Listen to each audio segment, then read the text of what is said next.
තෙරුවන් සරණයි යාළුවනේ. අපි Nilu with shadow YouTube channel එකෙන් අපි අද සංචාරය කරන්නේ ලංකාවේ දෙවන රාජධානිය වූ පොළොන්නරු රාජධානියට. ඉතින් මේ සංචාරයේ ඓතිහාසික වැදගත් ස්ථාන වගේම ලංකාවේ ලස්සන සුන්දර පෞරාණික ස්ථාන නරඹන්න අපව subscribe කරලා bell icon එක click කරලා තියාගන්න.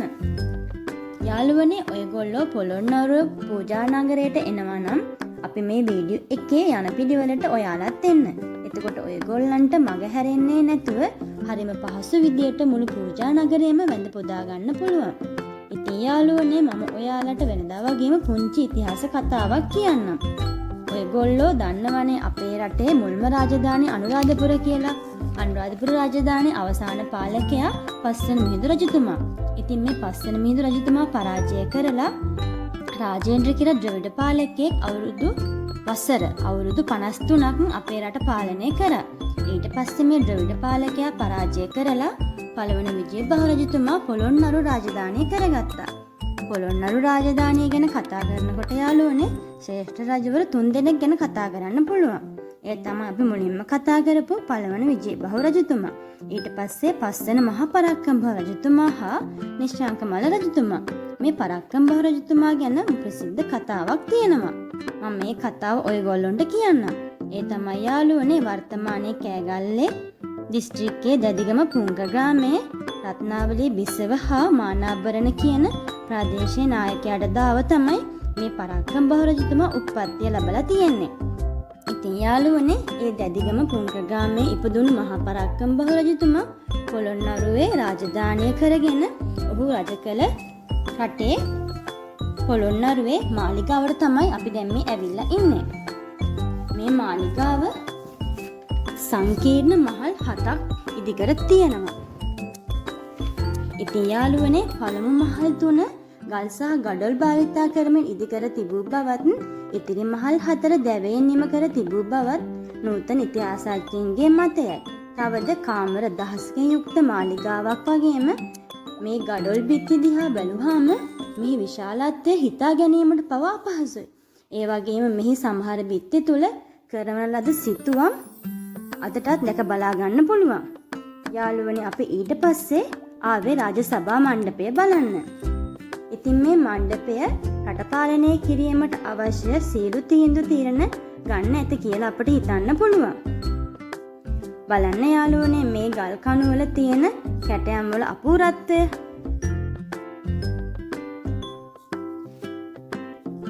හරිම නිර්මාණශීලී විදිහට මේ ඉදිකිරීම කරලා තියෙනවා. මේ රාජධානි මණ්ඩපයේ පිවිසෙන ස්ථානයේ අලංකාර ලෙස වැඩ අවසන් කර ඇති සඳකඩ පහන වගේම මුරගල් පොරවක් ගල් වලින් මෙහි තියෙන ගැඹීරත්වය මනාවට පිළිඹු කරනවා.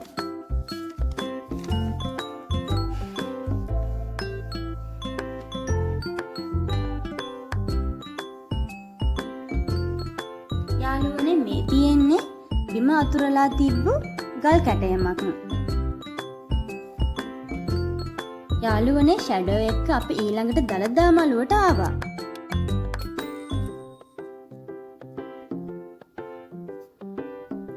ඔයාලා දන්නවනේ රජ කෙනෙකුගේ රාජ්‍යත්වයේ සංකේතය දළදාව කියලා. ඉතින් හැම රාජධානියකම දළදා වහන්සේ ආරක්ෂා කරන්න දළදා මළුවක් ඉදිකර තියෙනවා. දළදා මළුව තුල වටදාගේ, හැටදාගේ, අටදාගේ, නිශ්ශංකලතා මණ්ඩපය, තූපාරාමයේ සත්මහල් ප්‍රාසාදය දැක බලා ගන්න පුළුවන්. මේ තියෙන්නේ දළදා මළුවේ දළ සැලැස්ම. අපි දැන් ඇවිත් ඉන්නේ වටදාගේ ළඟට. පිවිසුම් දොරටුව ළඟ සෙල්ලිපියක් තියෙනවා. මම නම් හරිම අමාරුවෙන් වුණත් සෙල්ලිපිය කියව ගත්තා. පැත්තකින් ඉඳන් මට hina වෙනවා ෂැඩෝ. බලන්නකො ඒකෙත් හැටි යාළුවනේ. යාළුවනේ වටදාගේ කියන්නේ දාගබක් මැදි කර එහි ආරක්ෂාවට ඉදි කරන ලද ගොඩනැගිල්ලකට.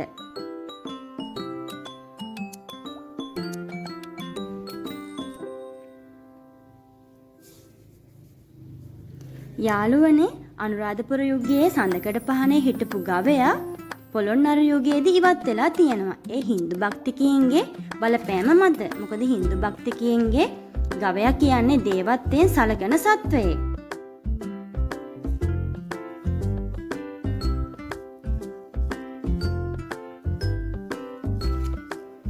යාළුවනේ වටදාගය ආරක්ෂාවට තමයි ඉදි කරලා තියෙන්නේ. කියවපු සෙල්ලිපියට අනුව නම් නිශ්ශංකමාල රජු විසින් මේ ඉදි කරවලා තියෙනවා. නමුත් මහාචාර්ය සෙනරත් පරණ විතාන මහතාගේ මතයට අනුව මෙම ස්ථානයේ පැවති පැරණි වටදාගය සඳහා නිශ්ශංකමාල රජු විසින් ඇතැම් කොටස් එකතු කර ප්‍රතිසංස්කරණ කර ඇති බවට තමයි කියන්නේ.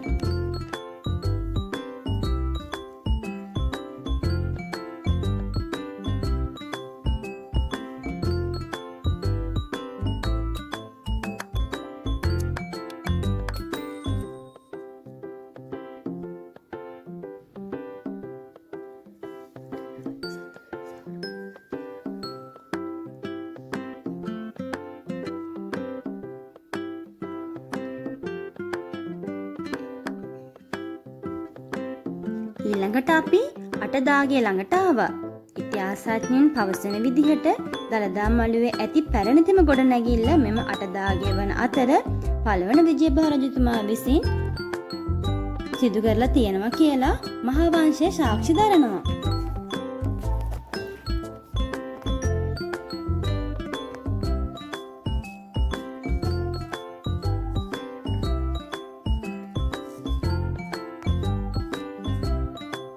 බලන්න යාළුවනේ මේ ගල් කැටයම් හරිම ලස්සනට ගල් කුළුණු කැටයම් කරලා තියෙනවා.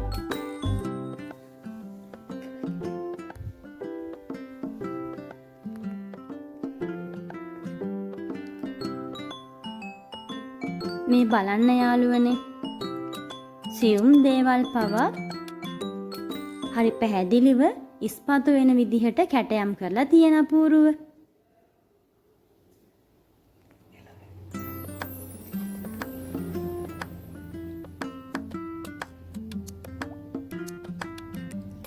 මේ තියෙන්නේ 60 දාගය. යාළුවනේ මෙම නිර්මාණය පැය 60ක් හා ධාතුන් වහන්සේලා 69ක් තැන්පත් කර දෙමහල් ගොඩනැගිල්ලක් ලෙසට ඉදි කරලා තියෙන නිසා මෙම නම දාලා තියෙනවා. මේකත් යාළුවනේ නිශ්ශංකමාල රජු විසින් තමයි කරවලා තියෙන්නේ.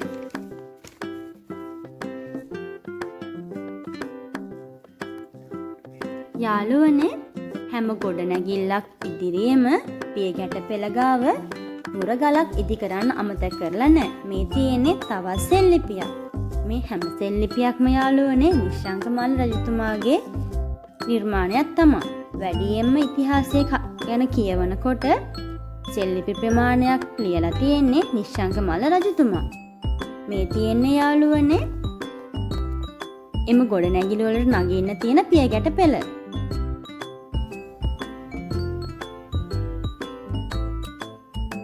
බලන්න යාළුවනේ හුලං කවුළු ලස්සනට නිර්මාණය කරලා තියෙන විදිය ගල් වලින්.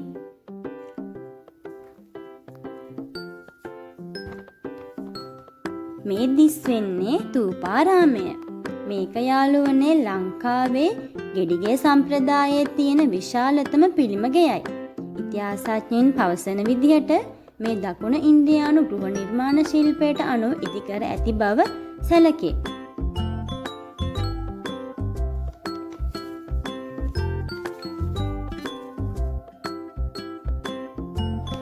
යාළුවනේ බලන්න අදටත් සමහර තැන්වල ඇඳපු චිත්‍ර දකින්න පුළුවන්. තවත් දෙයක් තමයි යාළුවනේ අපිට මෙහි තිබුණු ප්‍රධානම පිළිමයේ පාදම විතරයි බලා ගන්න පුළුවන් වුණේ. ඔයගොල්ලෝ දන්නවනේ කාලිංග මාග අපේ රට ආක්‍රමණය කරලා පොළොන්නරු රාජධානි සම්පූර්ණව විනාශ කරා. ඉතින් යාළුවනේ පොළොන්නරුව ගැන කතා කරනකොට අමතක නොවන ස්ථානයක් තමයි නිශ්ශංක ලතා මණ්ඩපය. මෙය චතුරාර්ය හැඩයකින් නිම කරවා තියෙනවා.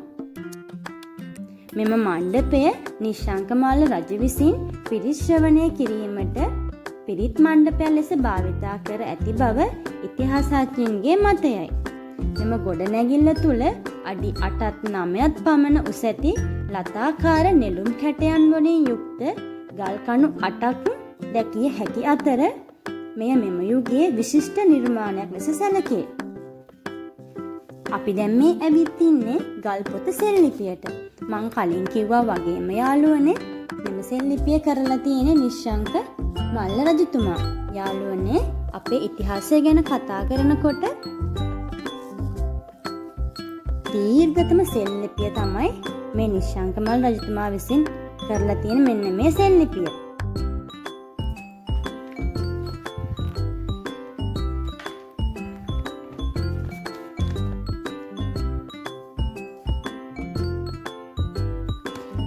අපි දැන් මේ ඉන්නේ මේ යුගයේ තවත් විශිෂ්ට නිර්මාණයක් ළඟ. ඒ තමයි සත්මහල් ප්‍රාසාදය. මෙම ගෘහ නිර්මාණය ගැන කියනවා නම් පුරාවිද්‍යාඥයින්ගේ මතයට අනුව මෙම ප්‍රාසාදය කවුරුන් විසින් කවදා ඉදිකරන ලද්දක්ද කියලා තාම හරියට විනිශ්චය කරලා නැහැ. අපි යාළුවනේ සත්මහල් ප්‍රාසාදය බලලා පිටත් වුණා නගනහිර පැත්තට. ඒ යනකොට අපට හම්බුණා රන්කොත් වෙහෙර.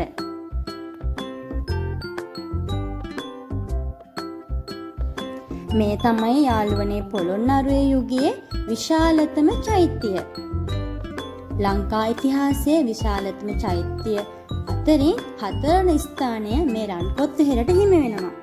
යාළුවනේ රන්කොත් වෙහෙරට මේ නම ලැබිලා තියෙන්නේ මේ වෙහෙරේ කොත රත්තරන් වලින් තමයි නිම කරලා තියෙන්නේ. තවත් නැගෙනහිර දෙසට යනකොට අපිට දැක ගන්න ලැබුණා ආලාහන පිරිවෙන. යාළුවනේ මේ තමයි මෙම යුගයේ විශාලතම පිරිවෙන. මෙම භූමිය තුල ඊළන් භික්ෂූන්ගේ රෝහලක් හා සිංහ කටවල් සහිත ජල ප්‍රවාහන පද්ධතියකින් යුක්ත විශාල පොකුණු දැක ගන්න පුළුවන්. අදටත් ඒ පොකුණු වල ජලය පිරීලා තියෙනවා. මේ ඈතින් පේන්නේ ඒ පොකුණු වලට වහින්න තියෙන පියගැට පෙළ.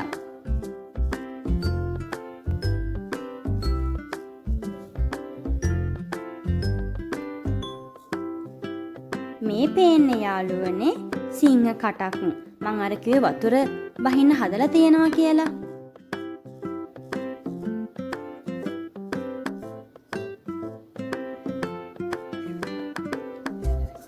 යාළුවනේ අපිට දැන් මේ දකින්න තියෙන හේවිසි මණ්ඩපය.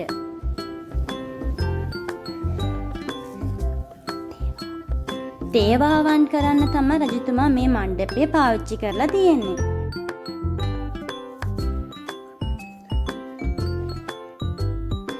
මේ මණ්ඩපයට ඉදිරිපසින් තියෙන්නේ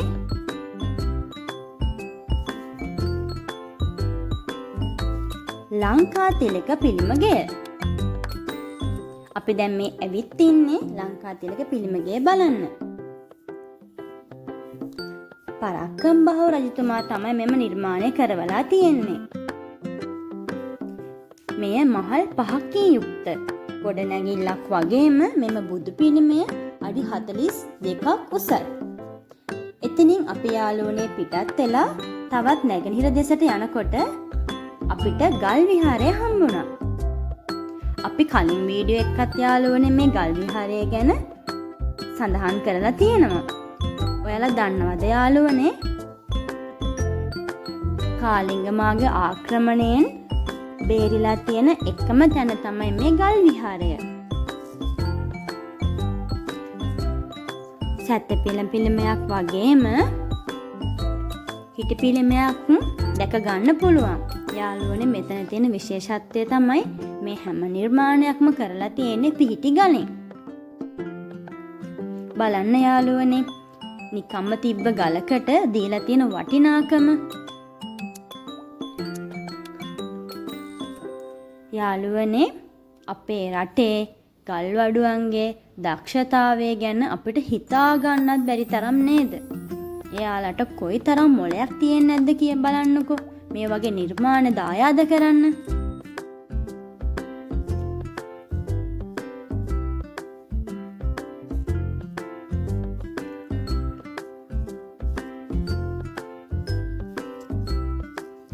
මේ තියෙන්නේ යාළුවනේ කතිකාවත. මේ තමයි පොළොන්නරු කතිකාවත. මේ සෙල්ලිපියක් යාළුවනේ.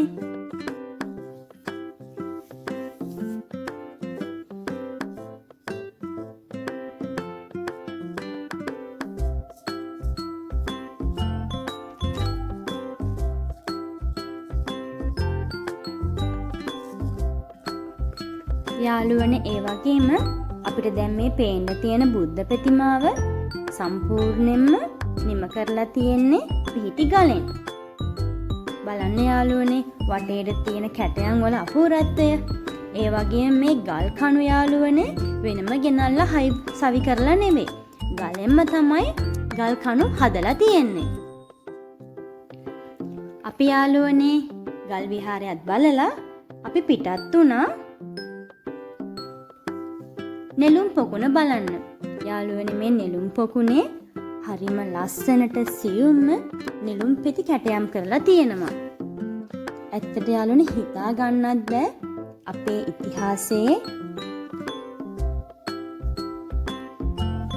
ගල් වඩුවන්ගේ නිර්මාණ මේ තරම් හරි ගැඹුරුව අපේ හිතට කාවදින විදිහට මේ විදිහට නිම කරන්න කොයිතරම් මොලයක් තියෙන්නේ නැද්ද?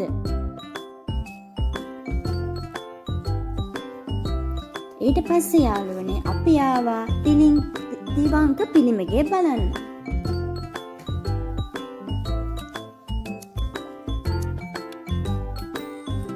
මේ පිළිමගය ගෙඩිගේ සම්ප්‍රදායට නිර්මාණය කරලා තියෙන අතර මහා පරාක්‍රමබාහු රජතුමාගේ විශිෂ්ට නිර්මාණයක් කියලා ඉතිහාසඥයින් කියනවා. ඒ වගේම යාළුවනේ පොළොන්නරු යුගයේ කලාගාරය ලෙසද මෙම තිවංක පිළිමගය භාවිතා කරලා තියෙනවා.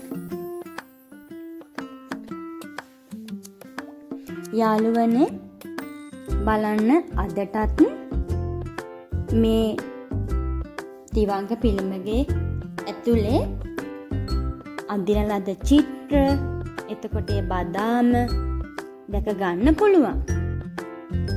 යාළුවනේ මේ වීඩියෝ එක බලන ගමන් මම ඔයාලට පුංචි මතක් කිරීමක් කරන්න. අද අපි මේ දේවල් ඇවිල්ලා බලන්නේ අපිට අපේ පැරණි මුතුන් මිත්තන් මේ දේවල් අපට දායාද කරලා ඉතුරු කරපු නිසානේ. ඉතින් අපි අපේ අනාගත පරපුරට මේ දේවල් ආරක්ෂා කරගමු.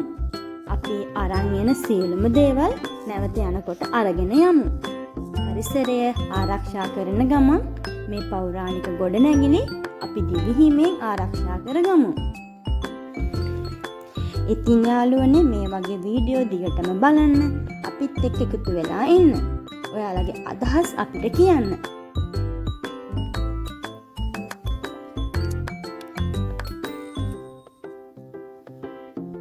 යාළුවනේ හරිම දුකයි කාලිංග මාග කරපු විනාශයක තරම බලන්නකෝ. මෙතන තියෙන බුදු පිළිමෙත් යාළුවනේ කාලිංග මාග විසින් විනාශ කරලා තියෙන්නේ. එදා එම ආක්‍රමණය වුණේ නැත්තම් අදටත් මෙම ගොඩනැගිලි අපිට හරිම අපූර්වට බලා ගන්න තිබුණා.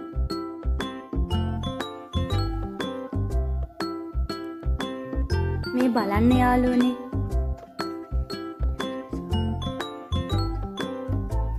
යාළුවනේ තුන් තැනකින් වක්‍රාකාර වුණ නිසා මේ තිවංක කියන නම දාලා තියෙනවා. තිවංක පිළිමගේ. යාළුවනේ අපි මේ දේවල් ආරක්ෂා කරගමු. අනාගත පරපුරට දායාද කරමු.